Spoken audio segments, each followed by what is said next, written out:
and welcome to season 3 of Yelling from the Bench, where, I don't know, we just go as the way we go.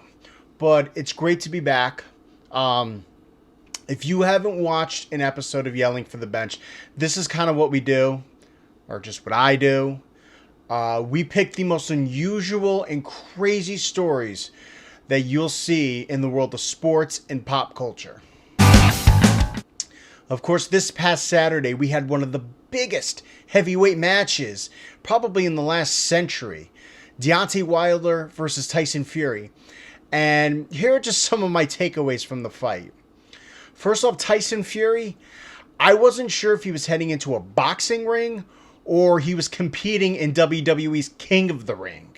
Deontay Wilder just played a game of Dungeons and Dragons before he came into that fight. And of course, it was Saturday night. Fury knows that that's karaoke night. And now for the fight in itself, I think it was a great fight.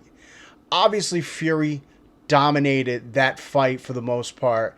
He didn't get the second round knockout that he wanted, but he got the win.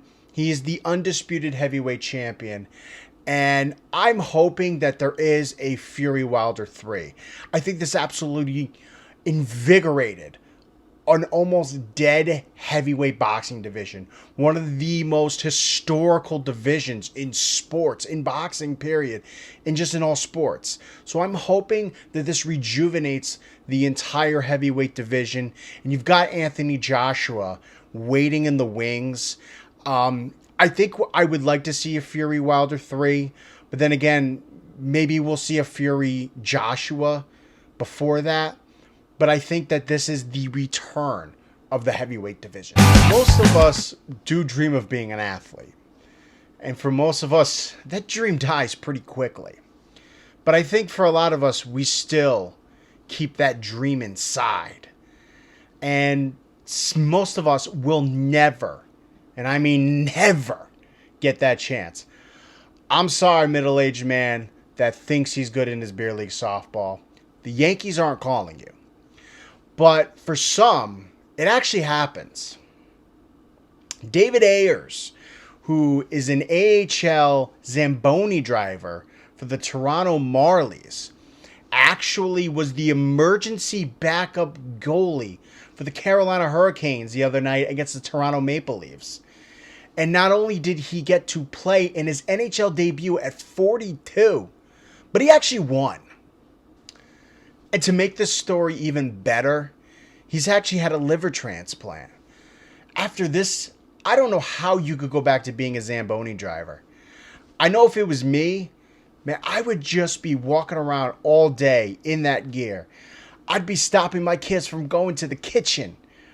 I'd be stopping old ladies in the grocery aisles. You know when you're playing the pickup hockey in the street and everyone yells car and you gotta move? If I'm David Ayers, I'm not moving.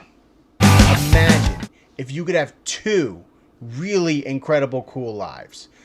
What would you be? I know for me, I'd be a secret agent and a Major League Baseball player. Well, for Madison Bumgarner, he's living one of those dreams. Yeah, I know. I wish it was the secret agent part too. When MadBum isn't striking out players and winning World Series MVPs, he's actually moonlighting as a rodeo roper named Mason Saunders. Bumgarner has even said that he's won competitions in recent years. So we know that he could probably rope himself some strikeouts. And with the way the last couple of years have gone, he might have to rope himself some garbage cans. And that was Yelling from the Bench.